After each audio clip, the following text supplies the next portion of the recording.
My name is Marissa Quinn, and I'm 21 years old. People think silence in a house means peace, but they're wrong. It echoes in the walls and in your chest until you feel like you could scream and nobody would turn their head. That's the silence I grew up in. It shattered at 11:51 p.m.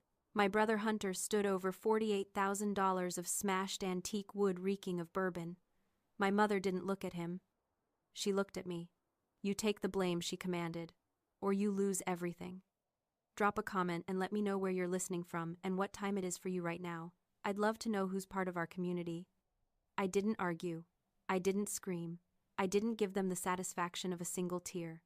I turned on my heel and walked up the grand staircase, my steps silent on the plush carpet. The door to my room clicked shut and the sound was final. It sounded like a vault closing. I didn't pack clothes. Clothes are replaceable fabric. I packed leverage.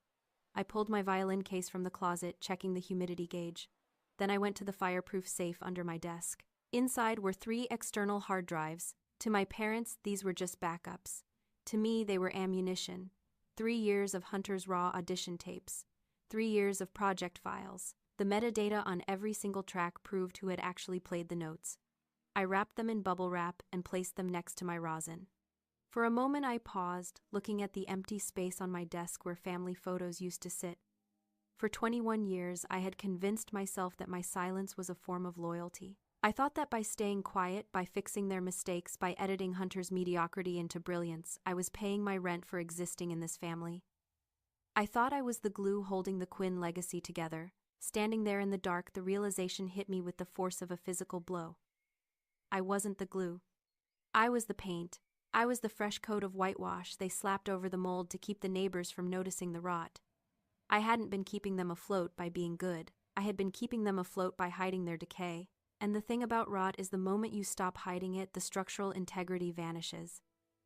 Breaking this chain wasn't just about leaving. It was about letting the world see the cracks I had spent a lifetime filling with my own dignity. I opened my laptop.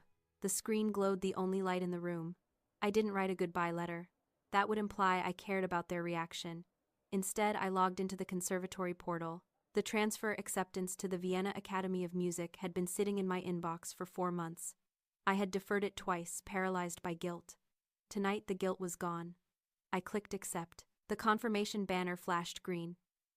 Immediate transfer approved. Next came the financials. My parents thought they controlled me because they paid the tuition. They forgot that I had been teaching private lessons since I was 16. I logged into the bank. I unlinked my personal savings from the joint family oversight account. I transferred $14,000, every cent I had earned, into a new secure account I had opened last week on a hunch. It took exactly 40 minutes to dismantle my life in New York. I zipped the case. I walked past Hunter's room. I could hear him sobbing through the door, the loud, performative weeping of a golden child who knows he will be rescued. Not this time. I walked out the front door into the biting winter air. The Uber was waiting at the curb. As I slid into the back seat, I pulled out my phone one last time. I didn't send a text. I opened my contacts, selected my mother, my father, and Hunter. I hit block on each one. The digital silence that followed was instant. It didn't feel hollow. It felt like the first deep breath I had taken in years. The car pulled away, and I didn't look back at the house. I was already gone. As the city lights of New York faded into a blurry grid beneath the plane wing, the adrenaline finally began to recede. In its place, a cold, sharp clarity settled over me. To the outside world, my departure looked like a tantrum. A jealous older sister fleeing because her brother broke a toy. But the cello Hunter smashed wasn't just an instrument. It was a prop, and I was the only one who knew the secret that kept the Quinn dynasty from collapsing. Hunter couldn't play. Not at the level the world thought he could. He had the look, the charisma, the brooding artist aesthetic that donors loved.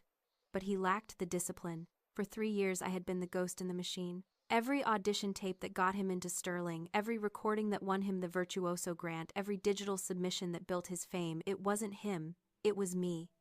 I would wait until the house was asleep. Then I would creep into the soundproof studio in the basement. I wasn't a cellist by trade, but I was a musician by blood. I learned his repertoire measure by measure, forcing my fingers to adapt to the thicker strings, the different bow weight. I recorded the tracks. Then I spent hours in front of my monitors, splicing, editing, layering. I adjusted the EQ to mask the slight differences in our vibrato. I edited out my own breathing. I handed him the finished files like a completed homework assignment, and he would submit them with a grin, never asking how many hours it took or how much my fingers bled. I used to wonder how my parents could be so blind. How could two trained musicians not hear the difference? How could they watch him fumble through scales in the living room and then listen to a flawless concerto on the speakers and not ask questions? For a long time, I thought it was just love. I thought they were blinded by affection for their son. But sitting in the dark of a red-eye flight cruising at 30,000 feet, I finally understood the true architecture of our family. They weren't blind. They were complicit. They didn't love Hunter. They consumed him. In the psychology of toxic families, Hunter was the golden child, the shiny object they held up to the world to validate their own existence.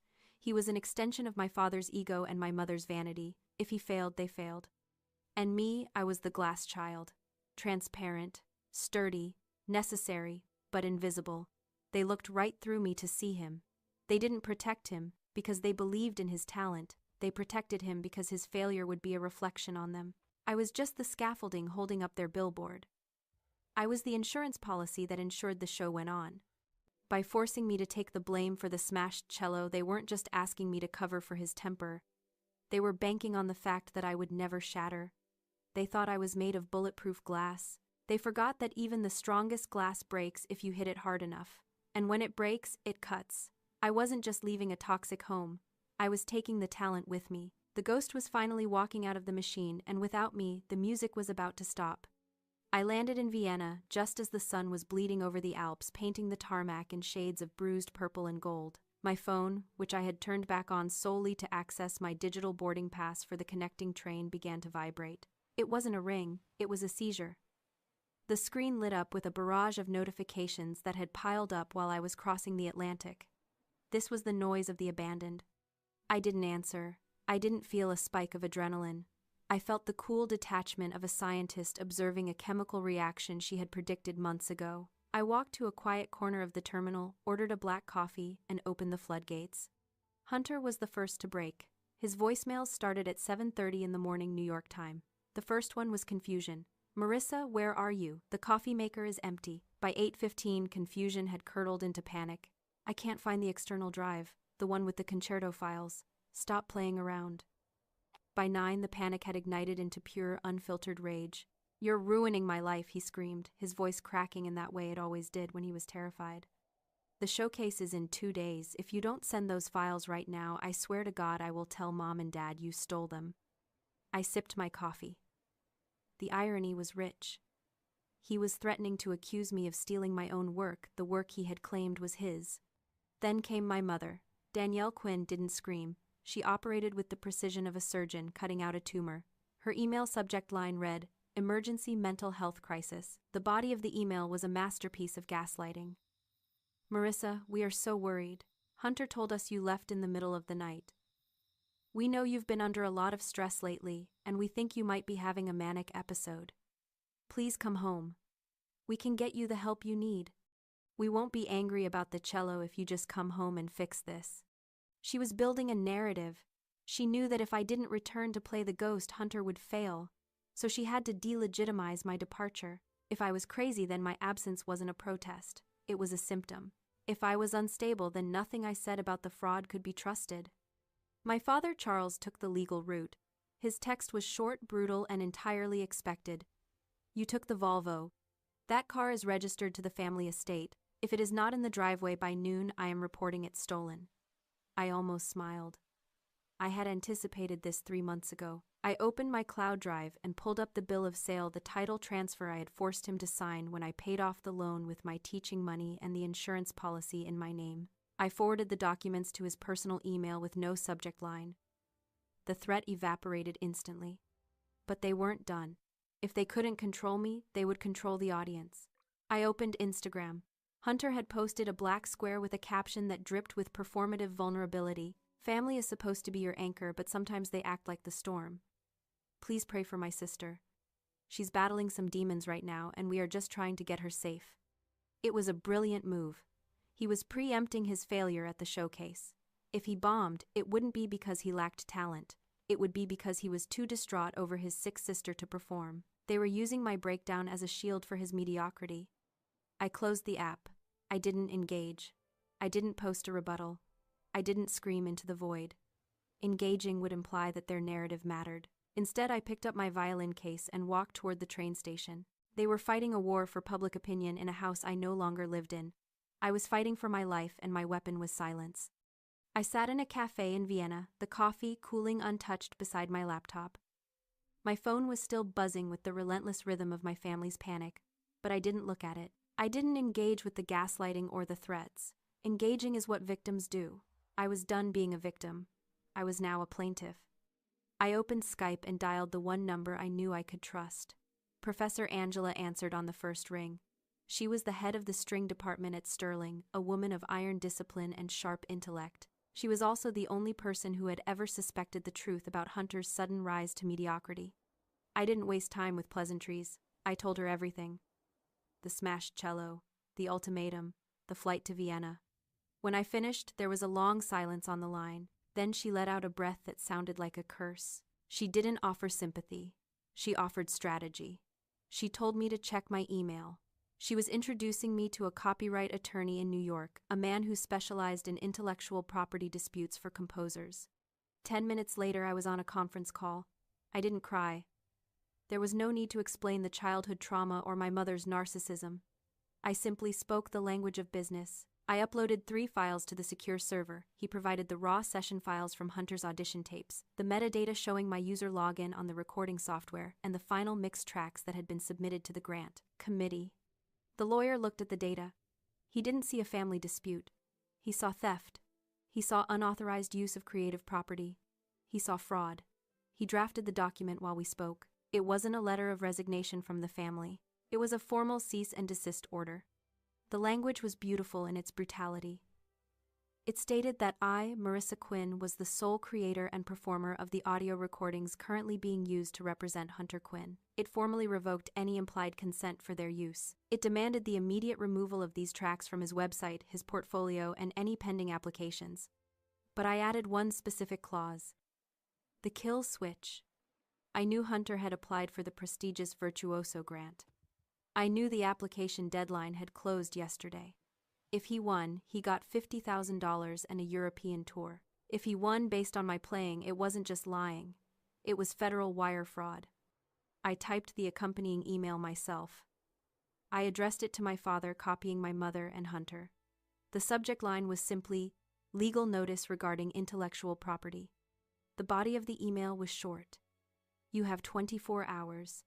You will withdraw Hunter's application for the Virtuoso grant immediately. You will cite personal reasons. If you do not withdraw by noon tomorrow, New York time, I will forward the raw session files, including the audio of Hunter cursing because he couldn't hit the high notes directly to the grant committee chairman. I will also release them to the public domain." I attached the cease and desist. I hit send. I watched the progress bar slide across the screen until it vanished. I didn't feel the shaking trembling of a daughter defying her father. I felt the cold, hard satisfaction of a CEO firing an embezzler. They wanted to threaten me with the police for taking a car I paid for. Fine. I would threaten them with the destruction of the one thing they valued more than their own children, their reputation. The clock was ticking, and for the first time in 20 years, I wasn't the one running out of time. They were. I thought the cease and desist was the end of it. I thought threatening to expose his incompetence was the nuclear option. I was wrong. It was just the opening argument. 2 hours after I sent the email, my lawyer called me back. His voice had changed. He didn't sound like a copyright attorney anymore. He sounded like a prosecutor staring at a smoking gun. He told me to check my secure inbox again. He had pulled the full metadata from the Virtuoso grant application before they could scrub it. I opened the file. It wasn't an audio track this time. It was a PDF. Section 4 of the application required the submission of an original composition. Hunter had submitted a piece titled "Elegy for the Lost." I stared at the sheet music on my screen. I didn't need to play it to know what it sounded like. I knew every note. I knew the tempo changes in the second movement. I knew the impossible double stop in the bridge. I knew it because I had written it. I composed it during my sophomore year, scribbling the notes on napkins in the cafeteria while Hunter was out partying. It was on my private drive. He hadn't just stolen my performance. He had stolen my mind. But that wasn't the kill shot. The kill shot was the math. I looked at the grant details. The Virtuoso Prize came with a cash stipend of $50,000. Then I thought about the smashed cello back in New York. The antique instrument Hunter had destroyed in his drunken rage was insured for $48,000. But insurance doesn't cover intentional destruction by the owner. That meant my parents were on the hook for the full amount. The pieces clicked together with the terrifying precision of a bear trap. They weren't just pushing Hunter to win for the glory. They were pushing him to win because they were broke. They had already mentally spent the grant money. They needed the $50,000 to pay for the $48,000 mistake Hunter had made. They were robbing Peter to pay Paul, but Peter was a federal arts endowment and Paul was an antique instrument dealer. My lawyer confirmed it. By submitting a stolen composition across state lines to secure funding from a federally backed organization, they hadn't just committed plagiarism. They had committed wire fraud. The penalty wasn't just disqualification. It was prison time. I sat back in my chair.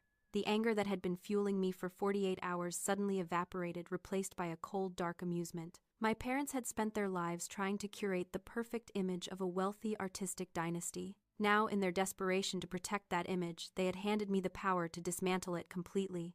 They thought they were playing a game of family politics. They didn't realize they had just walked onto a felony crime scene. And I was the only witness. The night of the showcase arrived in New York at 8 o'clock in the evening. In Vienna, it was 2 in the morning. I was wide awake, sitting in the dark of my rental apartment, my phone resting on the table like a detonator. I knew the schedule.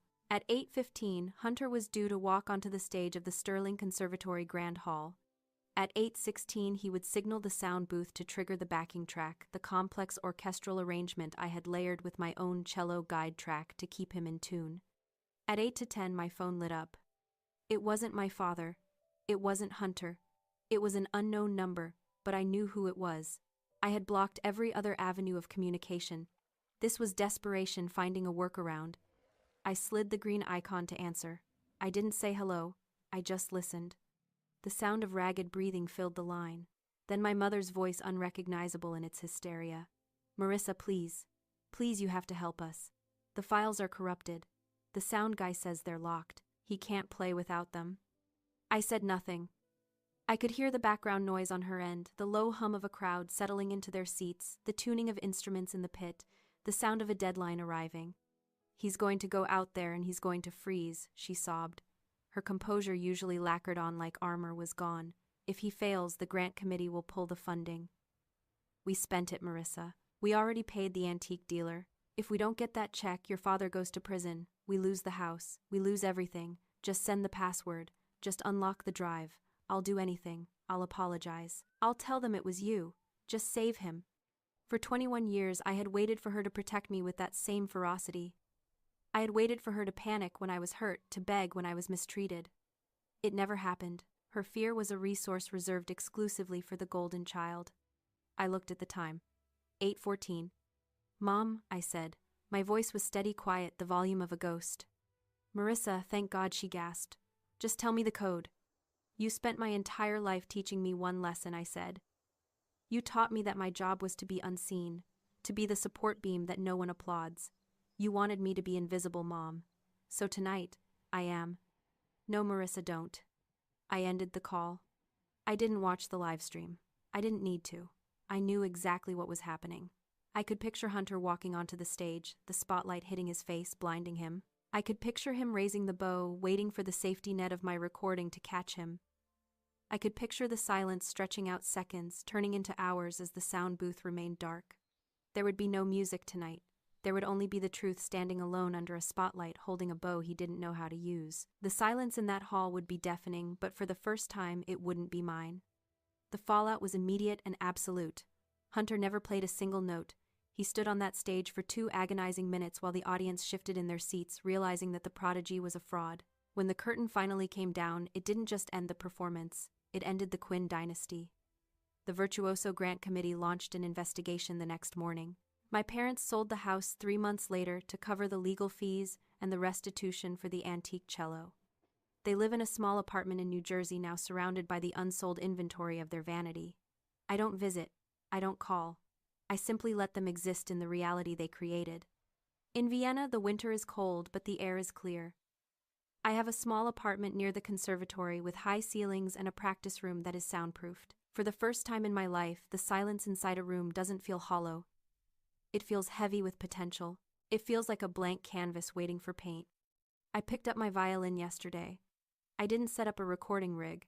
I didn't open editing software to splice my talent into someone else's name. I just played. I played the elegy I wrote when I was 19, and for the first time the notes belonged entirely to me. There was no ghost in the room. Just a soloist. When my first professional paycheck arrived from a legitimate symphony that hired me for my own skill, I didn't buy a car or a designer bag. I contacted a lawyer and set up a trust. I called it the Glass Scholarship. It provides full tuition and living expenses for students at the Sterling Conservatory who demonstrate exceptional talent but lack family support. It is specifically designed for the siblings of high needs or golden children, the ones who are expected to shrink so someone else can shine. People often talk about revenge as a destructive force. They think it's about burning down the enemy's house. But looking at the bank transfer confirmation for the first scholarship recipient, I realized they are wrong. True justice isn't about destruction. It is about construction. It is about the justice of the sower. I didn't just escape the fire. I built a ladder so others could climb out behind me. My parents wanted to bury my talent to fertilize their son's ego. Instead, I took that talent and planted a seed that will outlast their entire legacy. On my mantle next to my acceptance letter from the Vienna Philharmonic, I keep the hard drive containing the raw files. I don't keep it as leverage anymore. I keep it as documentation. It is proof that I wasn't crazy, I wasn't jealous, and I wasn't weak. I was used. And then, I was free. I walked to the window and looked out at the streetlights, reflecting off the Danube. I am 21 years old. My name is Marissa Quinn, and the only silence in my life now is the breath I take before I begin to play. If you've ever had to walk away to save your own voice like this video, share it with the glass children in your life who need to know they can break the glass without cutting themselves, and subscribe for more stories of silence breaking into sound.